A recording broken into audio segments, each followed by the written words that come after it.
రాష్ట్ర ఏర్పాటు తర్వాత ఫస్ట్ టైం జరగనున్న కృష్ణా పుష్కరాల్ని గ్రాండ్ గా నిర్వహించేందుకు ఏర్పాట్లు చేస్తోంది సర్కార్. భక్తులకు ఇబ్బంది రాకుండా ముందే అన్ని జాగ్రత్తలు తీసుకుంటోంది. ఘాట్లు, రోడ్ల నిర్మాణంపై అధికారులతో రివ్యూ చేశారు సీఎస్ రాజీవ్ శర్మ.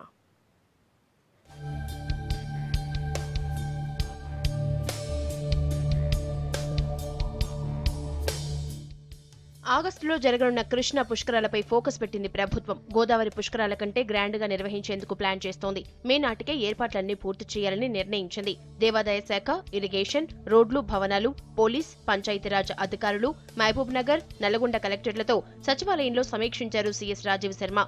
ఘాట్లు, మరుగుదొడ్లు, రోడ్ల నిర్మాణం, తాగునీటి సరఫరా, దేవాలయాల మరమ్మతులు, పార్కింగ్, శానిటేషన్ అంశాలపై అధికారులతో చర్చించారు. మే నాటికి ఏర్పాట్లన్నీ పూర్తి చేయాలని ఆదేశించారు.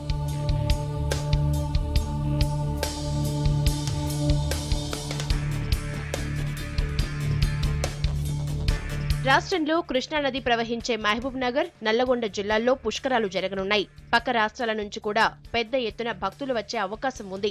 దీంతో అంచనాకు తగినట్లు ఏర్పాట్లు చేసేందుకు రెడీ అవుతోంది ప్రభుత్వం. భక్తులకు ఇబ్బంది రాకుండా ముందే జాగ్రత్తలు తీసుకుంటోంది.